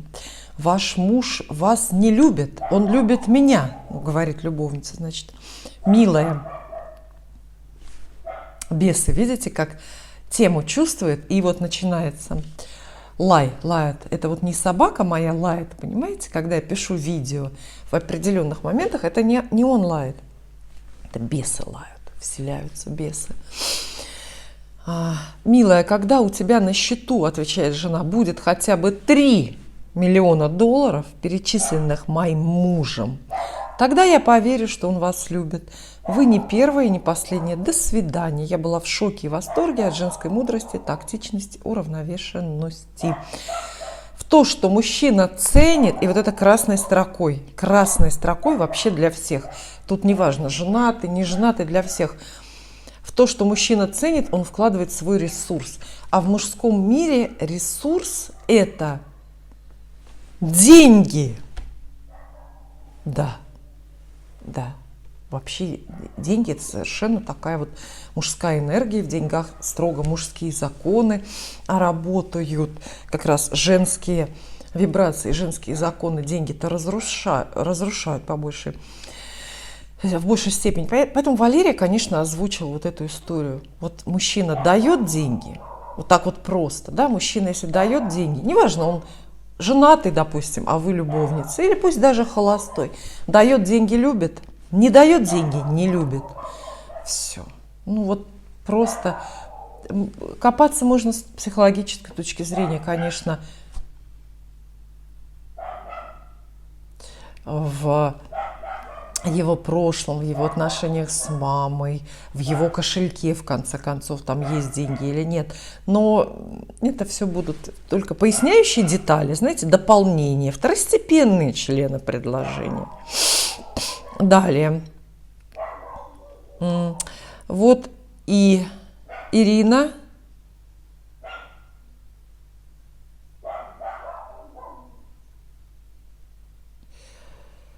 Ирина, не могу, к сожалению, прочитать фамилию, рекомендует нам всем прочитать книгу Джека Лондона «Маленькая хозяйка большого дома». Книга это тоже про любовный треугольник, правда другой. Там одна женщина и 2 мужчин. Я, скорее всего, эту книгу не читала, хотя могу просто не помнить. Я уже много раз говорила, что вообще любая иностранная литература качественная, знаменитая, премированная, экранизованная, популярная, мне редко заходит все равно, понимаете? Вот редко заходит. Не знаю, вот вероятно, не знаю, глубина менталитета национального, вот моего, вот она такая, что я не понимаю, про что это книги, понимаете? Я не понимаю, меня не цепляет, я не включаюсь совершенно эмоционально. Мы с вами обсуждали, помните, что мы обсуждали-то?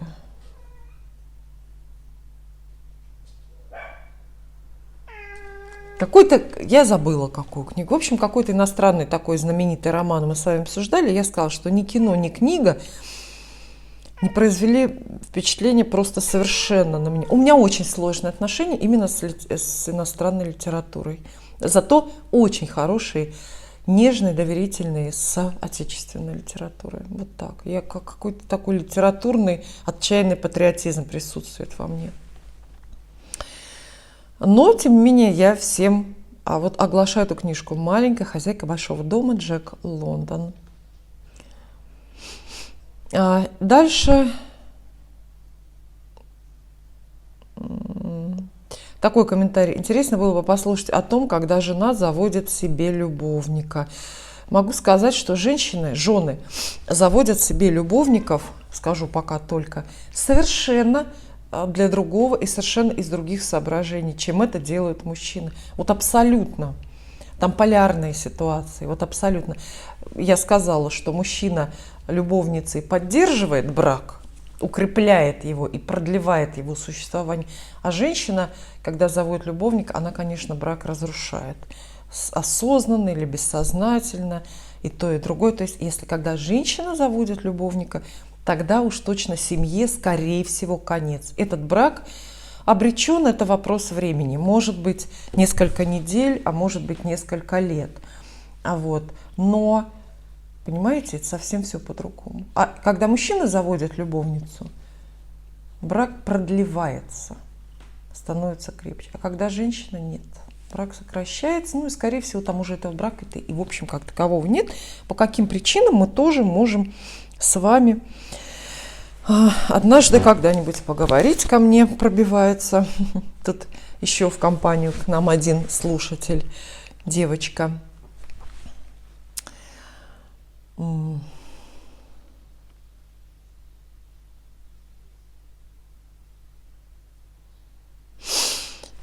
Анна Верко написала очень интересную тоже историю. Была женой, отпустила мужа к любовнице. Посмотрите, какая биография разнообразная. Долго помнила, как это больно. Зареклась встречаться с женатыми, но была и любовницей. Так вот, в треугольнике я вполне сознательно помогала мужчине посмотреть другими глазами на его семью. Но это классика, это вот то, что я описывала, да, поддерживает брак уже осознанно женщина. Не обделять жену вниманием, подарками. Никогда не стремилась разрушить чужое счастье. Да и относилась к этим отношениям как к дружбе, которая проходит в постели. С девочками-то она проходит на кухне. Так вот, этот мужчина меня понял, услышал, наладил отношения в семье и был мне за это благодарен. После этого наши отношения перешли в чистый формат дружбы.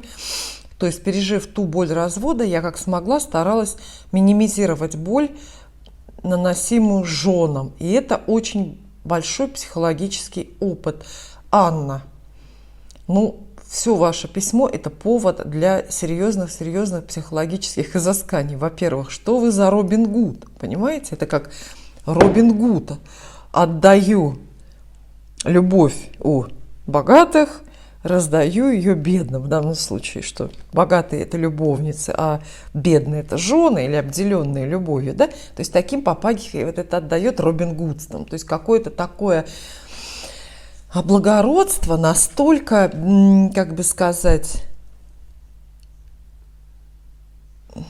беспочвенное, что даже несколько странное. Очень хорошая формулировка. Что за этим стоит? Понимаете, женщина дружит с мужчиной женатым и не пытается его увести из семьи. Все очень просто. Женщина в этого мужчину не влюблена. Она встречается с ним зачем-то. Наша Анна встречалась вот со своим женатым мужчиной, любовником, да, с которым теперь дружит. Встречалась, просто зачем-то. Это называется структурирование времени. Мы все как-то структурируем время. Вы сейчас, кстати, структурируете драгоценное время вашей жизни, просматривая видео мое. Я его структурирую, записывая это видео. Каждый находит свои способы прожить вот этот коротенький отрезочек, называемый жизнью. И кому-то так удобнее, интереснее в околоромантических, квазиромантических историях это проживать. Поэтому Анна, получается, в этого мужчину, конечно, была не влюблена, поэтому не хотела его к себе забрать назад. То есть не включились никакие инстинкты, абсолютно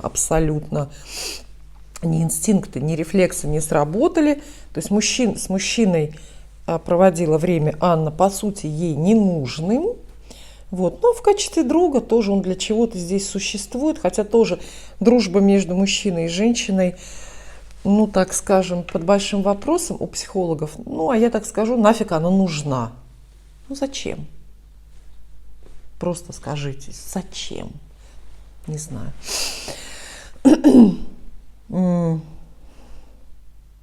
А вообще схема, ну, знаете, вот такая. А знаете, как это называется? Недавно я только тоже сама узнала.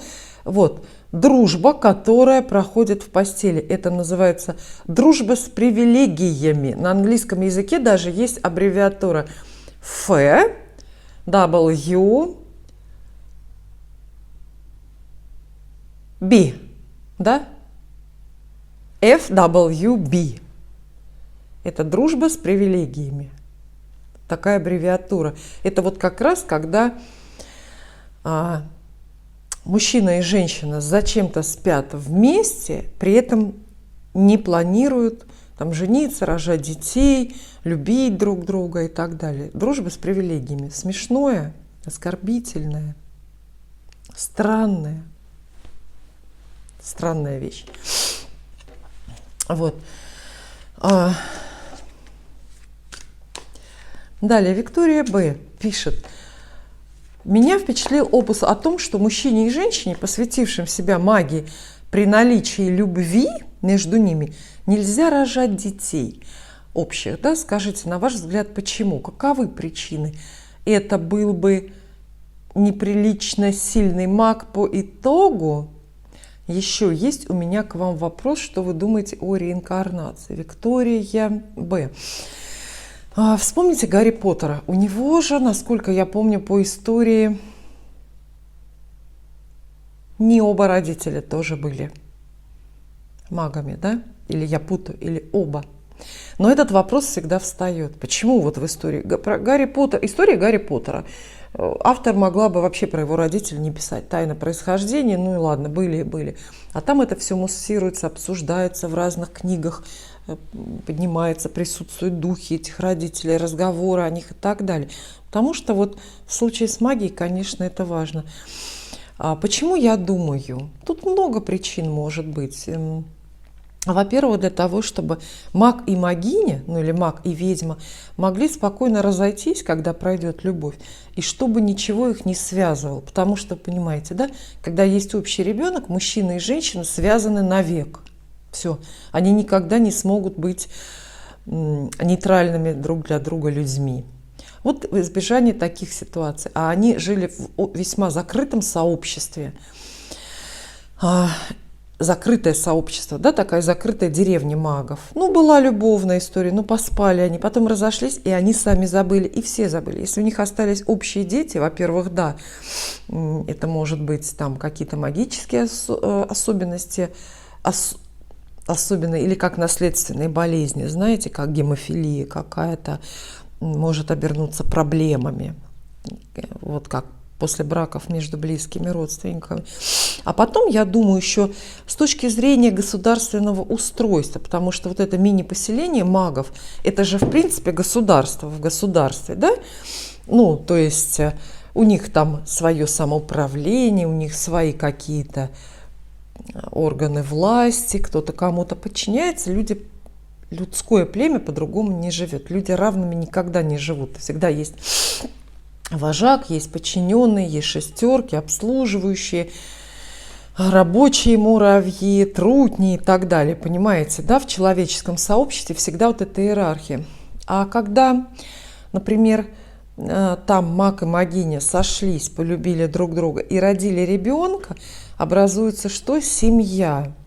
А семья – это уже угроза их укладу, угроза вот этому специфическому государственному устройству, в этом вот прайде колдовском. Понимаете, да? Это семья. Семья обособленная, не зря же говорят, ячейка. Образуется ячейка, домовладение, набор собственности. Представьте, вот они, колдуны, живут. У них, естественно, собственность общая. У них нет частной собственности. Между собой, да? Это собственность племени. Если образуется семья, если есть ребенок, то непременно встает вопрос наследования. Да? Этот маг захочет, чтобы именно его ребенок унаследовал. Тут споры о собственности. Ну, то есть это появление такого ребенка в этой компании, в этом племени нарушает весь, ну, скажем так, условно-государственный строй. Поэтому им это все запрещалось. А что я думаю о реинкарнации? Вы знаете, вот с одной стороны, я про реинкарнацию, господи, не могу выговорить, думаю как-то мало. Вот это не та тема, которая меня занимает. Вообще встречаю людей, которые занимают. Тут у меня в Варне была такая знакомая, ее невозможно было слушать. То есть я не могла с ней проводить время, потому что была вынуждена там по техническим причинам, потому что она бесконечно говорила о своих прошлых жизнях. Как она в одной жизни ее на костре сожгли, как она, еще в какой-то жизни там она, ну, естественно, всегда голубых кровей, то есть всегда избранная, то царица, то Нефертити, ну, там вот просто кошмар. А я о реинкарнации думаю очень мало. И, ну, поскольку для нас, для всех работает христианская и более узкоправославная традиция, да, мы в реинкарнацию как бы не верим. Мы, христиане, не реинкарнируются. Реинкарнируются буддисты, да. Поэтому, когда я обращусь в буддизм, я задумаюсь о реинкарнации, пока я не думаю вот так. Хотя очень-очень хотелось бы реинкарнироваться, да, потом хотя бы в деревце, где-нибудь на морском берегу, чтобы уж не совсем кануть, да, упасть в эту бездну, не на совсем, а с какими-то воображаемыми перспективами. Далее нам нужны вопросы для гадания. Регина спрашивает довольно сложно. Я боюсь, что вопрос даже Регины я не совсем понимаю, но прочитаю. Не хотела никогда замуж, всегда была любовницей, даже с неженатыми. Всегда была приходящей, и вот в роли любовницы чувствую себя прямо на своем месте. А быта и совместной жизни боюсь, что ли? Боюсь, что не справлюсь, считаю, что жена из меня никудышная. Я идеальная любовница, но никакая жена. Быть приходящей мне намного удобнее.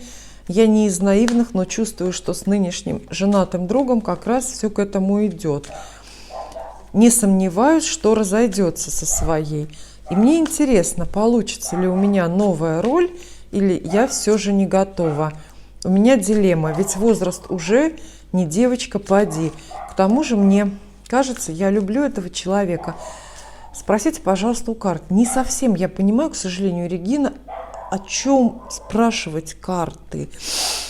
Но задам вопрос такой. Получится ли у вас вот эта новая роль и как скоро вот роль законной жены, то есть эксклюзивные права на этого мужчину? Получится ли или готовы ли вы к этому? Раз. Два.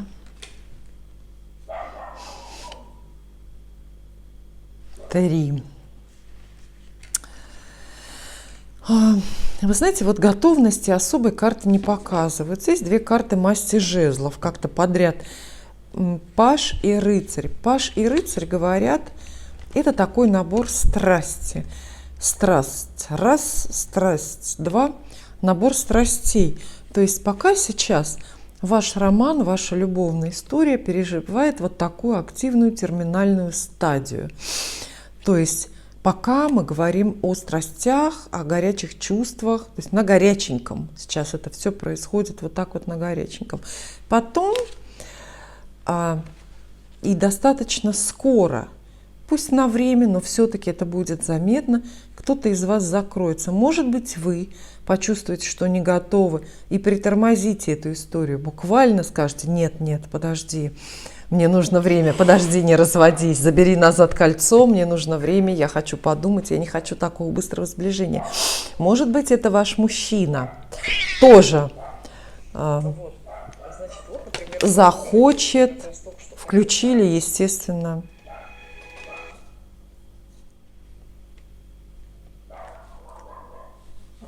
взять какую-то паузу. Мужчина захочет взять какую-то паузу, захочет взять такой вот своеобразный тайм-аут. Лариса Кучинская написала комментарий, к которому пришло больше всего ответов и таких довольно-таки злых. Лариса пишет: ну как же больно будет этой самой жене узнать, что ее муж не любит, потому что любящий мужчина никогда не будет изменять годами. И по факту она понимает, что он просто ее использует для своего комфорта. Так что обслуживают этого кобеля обе женщины, и жена в большей степени по факту. Лариса и все, кто поддерживает эту точку зрения, вот что я хочу сказать. Конечно, мы здесь слишком глубоко копаем. Вообще, вот если рассмотрим любую пару, моногамный брак, мужчина-женщина, никакого треугольника, все друг другу верны, благополучно живут вместе 30 лет, все равно они друг друга обслуживают. Да? Но по факту это же так, пара. Мужчина и женщина живут, они друг друга обслуживают. Они для этого встретились, для взаимного обслуживания. Она ему рубашки гладит, он ее на машине возит на рынок, сапоги ей покупает. Все честно. То есть когда в балансе, когда в равновесии, вот это обслуживание, то есть они с двух сторон друг друга обслуживают, то тогда все нормально. Это называется счастливый брак. Когда вот это перекашивается, эта конструкция, вот тогда, да, нужна любовница, например, любовник, какие-то третьи лица, какие-то внешние обстоятельства, чтобы это все поддержать. Поэтому, безусловно, обслуживает любовница, обслуживает жена. Просто потом, когда мы начинаем сравнивать роли этих двух женщин, женщин номер один, номер два, мы все-таки приходим к выводу, что жене достается больше хорошего, достается больше, как правило, больше денег, понимаете? Потому что зарплату, женам приносят, не любовницам, никто не несет зарплату всю, понимаете? Всю. Что-то, может быть, если щедрый мужчинка, он вот что-то такое приносит любовнице. А жена имеет право ударить кулаком по столу и сказать: так, нам нужна шуба, нам нужна дача, нам нужна Турция на 2 недели, нам нужно... Это только жена может, любовница не может. Если любовница это делает, то переворачивается совершенно история, и уже становится непонятно, кто там женщина номер один, кто женщина номер два. Вот. И что еще-то я... Вот тоже величайшее заблуждение. Почему-то у многих людей есть такое: любящий мужчина никогда не будет изменять годами. Да будет. Будет. Как раз любящий-то и будет изменять. И это все очень понятно, потому что он уже любящий, понимаете? Он в вибрациях любви. Он умеет любить. Вот как? Почему любящий муж быстрее изменит жене, чем не любящий? Очень просто. Потому что это просто человек, который умеет любить и нуждается в любви. Понимаете, да? Он умеет любить. У него есть жажда. Он знает, для чего любовь существует. И он уже приучился к этому удовольствию, прикормился. Возможно, у него есть зависимость, аддикция любовная, да? И поэтому он ищет этого, хочет еще от разных женщин. Любит жену, любит еще кого-то. И все это, кстати... Вот эта способность любить одного человека, либо многих одновременно, это все прописано в гороскопе, в натальной карте. Пожалуйста, смотрите гороскопы ваших мужей, женихов, любимых мужчин, бойфрендов. Там все это есть. Положение Венеры, Марса, там в совокупности определенные аспекты указывают на, как это сказать, полигамность — это все-таки другое. Под полигамностью чистой физиологии понимается, да? Впускать, держать в своем сердце нескольких людей очень даже многие люди умеют. А есть такие, которые не умеют никого держать, ни одного впустить. Из них получаются верные мужья, потому что он жену не любит и никого не любил никогда. Зачем ему идти куда-то на сторону, если ему это неинтересно изначально? Он не получает от этого удовольствия. Вот вам, пожалуйста, верный муж. Чего стоит такая верность? Чего-то стоит. Допустим, чего-то стоит.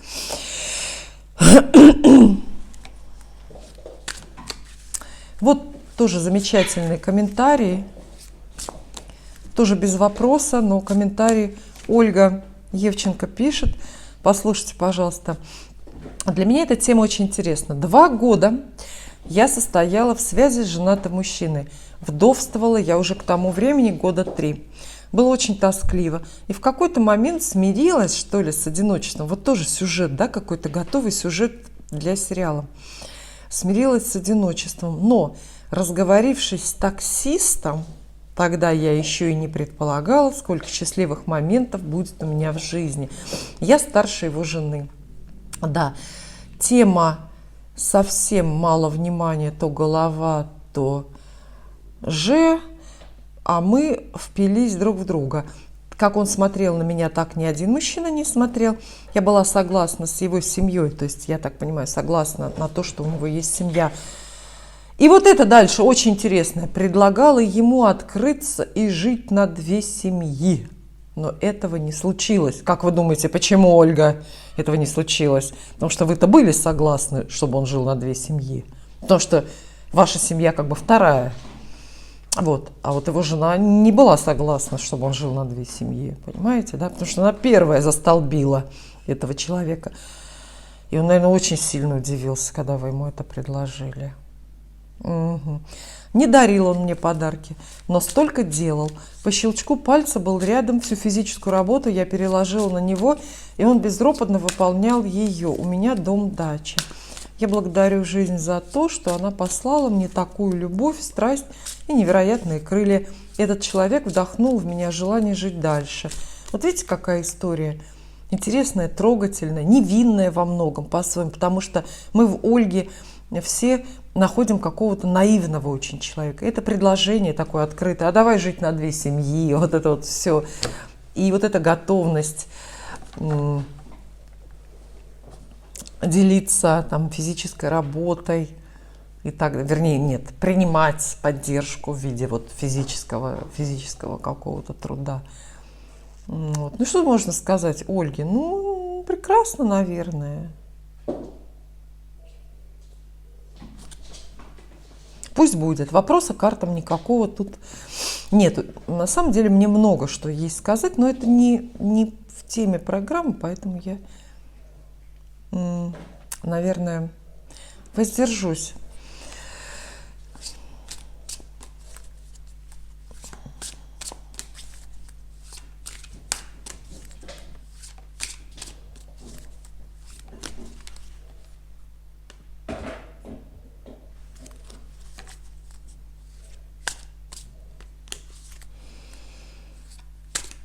Вот прекрасный вопрос. Олеся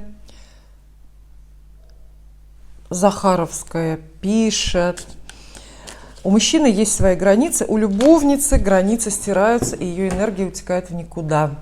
Огромная благодарность за эту тему и в целом за ваш труд. Спасибо, что делитесь своим опытом. Очень хочется рубрику на тему, наверное, программу на тему «Как женщине, которая ушла от мужа, прожившая с ним 15 лет в браке, познакомиться с мужчиной для любви, создания семьи, брака и суметь поверить этому новому мужчине. Как вытащить себя из состояния страха, недоверия и подозрения». И вопрос картам: встречу ли я в течение года достойного мужчину для любви, создания семьи, брака. Мне 21 декабря исполнится 40 лет. Хочу новых, здоровых и плодотворных отношений. Олеся, я вам погадаю сейчас на картах, но у меня небольшое замечание, небольшая, как всегда, ремарочка будет. Вот то, что вы находитесь в состоянии страха, недоверия и подозрения, не обязательно связано с вашим длительным таким браком.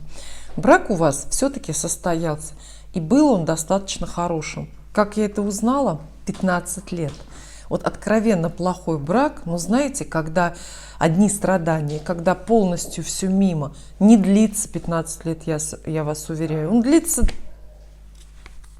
4 дня, как у Кобзона с Гурченко, да? Или там 2 месяца, 2 года. Ладно, 4 года, если уж там совсем такие терпеливые ребятки собираются, да? Вот. Но 15 лет, а плохой брак никогда не длится. Это значит, что в общем какую-то порцию счастья, взаимной пользы вы друг другу принесли.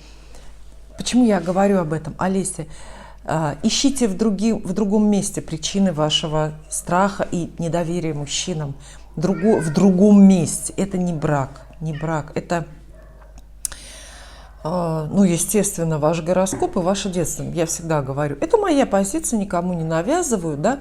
Обычно говорят, все мы родом из детства, и психологи, они не учитывают же гороскопы, допустим, и они говорят, что да, мы все, вот как в детстве что сложилось, такие мы и есть. Я это полностью поддерживаю, но я добавляю к этому еще натальную карту, потому что на примере многих людей и даже на собственном примере я понимаю, насколько иногда натальная карта может быть сильной, и насколько она может вот это воспитание и вот эту вот детские впечатления даже перебивать. Вот это есть такие наглядные примеры, они редкие, но они есть. Вот, поэтому и Олесе говорю, вы посмотрите ваш гороскоп рождения. Может быть такой, вот вы написали, вы родились 21 декабря, 40 лет, но это надо посмотреть. Вы родились надо посмотреть что. Возможно, вы из верхнего зодиака. Вы родились 21 декабря. Строго на куспиде 10-го дома, в момент, когда Солнце в годовом движении переходит из Стрельца в Козерог. Это очень спорная граница, очень сложная граница. Это дает вам необыкновенно насыщенный и такой оригинальный внутренний мир. Нужно присмотреться к вашей, это первый вам совет, вот конкретно Олесе, присмотритесь внимательно. Исследуйте вашу натальную карту, потому что вы можете относиться к верхнему зодиаку, не к нижнему. То есть вы, не помню, кто там на этом стыке, все время забываю, но тем не менее, верхний зодиак — это уже совсем другая история, другие судьбы, другие жизненные какие-то законы. Поэтому вот так. Потом, опять же, детство. То есть откуда вырастают, откуда вообще берутся недоверчивые люди, такие подозрительные и так далее? Из детства, у которых детство не располагало к тому, чтобы развивалось у них доверие. Ну, не располагало, ну, не было зрелых взрослых вокруг, которым ребеночек мог бы доверять. Ну, не было, да? Поэтому вот тут очень много вещей, и, конечно, если вас долго это преследует, вот эта проблема, что вы не можете доверять мужчинам, наверное, она легко не пройдет. Легко не пройдет, скорее всего, надо с этим что-то делать. Потому что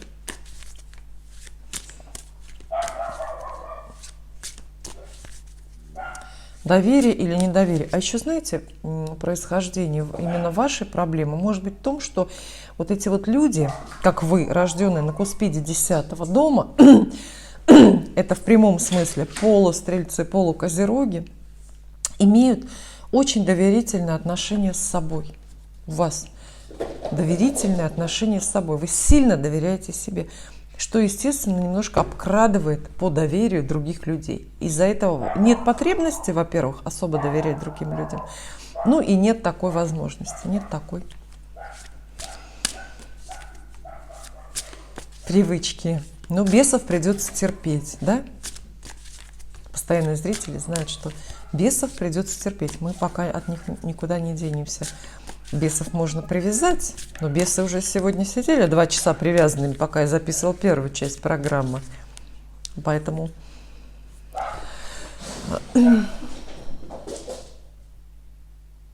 для Олеси карты в течение года встреча достойного мужчины для любви и создания семьи. 3 карты. Ох, как сразу с места в карьер 2 и 3. Образуется пара. Вот что спешат сообщить вам карты. Действительно, образуется пара. Вот она. Карта влюбленная, центральная в раскладе. Конечно же, она иначе бы карта так не называлась. Она сообщает о любви. То есть она сообщает приход любви в вашу жизнь. И она говорит, эта карта, безусловно, о том, что да, встреча эта состоится. Будет она такая крупная, масштабная, очень-очень по судьбе. Чувства будут взаимны, и человек будет стоящим. Ну, тут субъективно стоящий, в смысле стоящий вас. стоящий вас, равноценный вам, вашей ценности. И у него такая же ценность. Вот. Брак этот будет, брак не в смысле законы, а союз, правильнее сказать. Союз, да? Союз этот будет благословлен, да? Небом. То есть это такая ненасильственная история, не от скуки. Это именно по судьбе какая-то такая встреча. Звезды чего-то хотят, имеют какой-то высокий, высший замысел, когда вас сводят в одном месте и в одно время. То есть для чего-то эта встреча. Рядом карта дьявол, старший аркан. И говорит она о том, что между вами и этим человеком, кстати, вы знаете, что влюбленный и дьявол, это вот для любителей Таро, это суть одна карта. Они описывают обе одно и то же. Вот одно и то же событие, одно и то же явление, но только с двух сторон, с хорошей и с плохой стороны. Дьявол тоже говорит про страсть, тоже говорит о том, что будет пара, и будут очень взаимные чувства, абсолютно одинаковые. Но только карта это предупреждает о том, что вот эта любовь и страсть могут перерастать в зависимость для вас.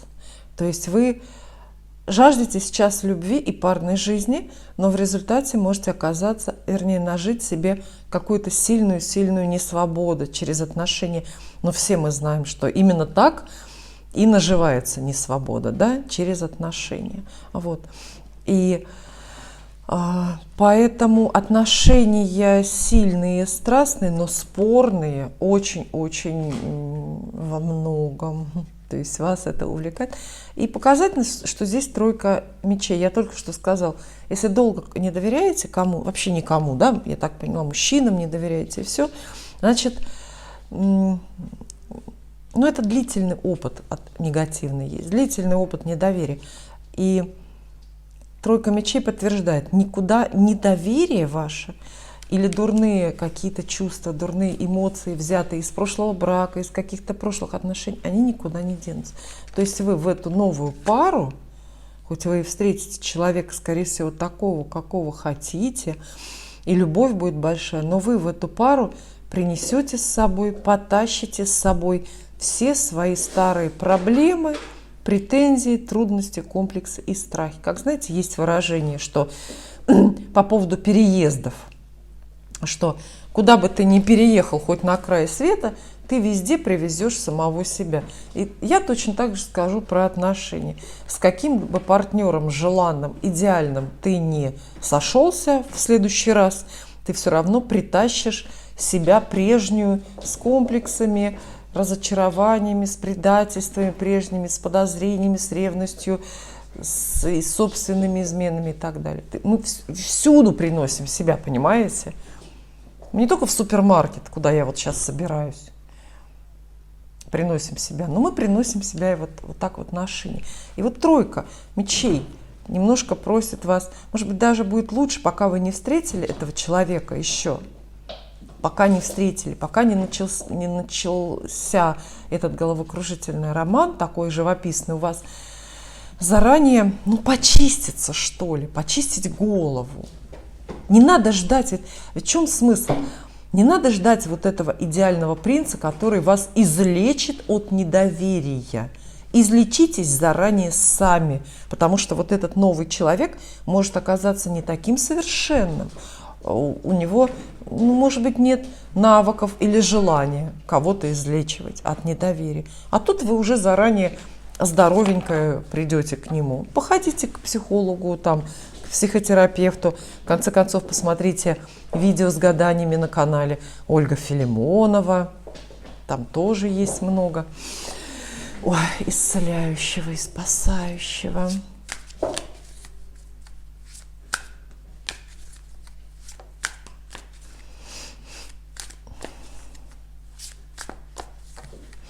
Да, действительно, много вопросов, к сожалению. Трудно, невозможно ответить на все, да, потому что эфир не резиновый, не бесконечный. Вот такой вопрос есть. Вот Розетта Вайлд пишет: Вот интересно, а как же цыганки, которые гадают? Или они все тоже одиночки? Те из них, кто гадает? Ну да, кто по-настоящему гадает, я думаю, что одиночки. А кто не по-настоящему, на площади 3 вокзалов, пожалуйста, вы можете, много там их трется цыганок, молодые, разные, с детками грудными гадают. Ну, я думаю, это в основном мошенничество, это не по-настоящему, то есть они просто собирают деньги с доверчивых граждан.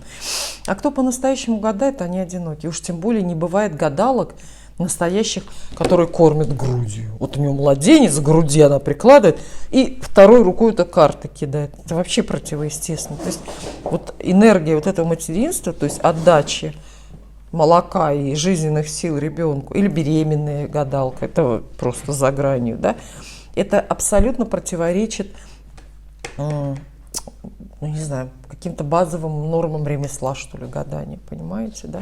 Поэтому, да, которые по-настоящему гадают, гадалки, они одиночки. Ну, это бабки старые обычные, которым сам Бог велел одиночками быть. Ну, вот такие, как я, Эльвира Урпешева. Я хочу завершить нашу сегодняшнюю встречу с большим сожалением.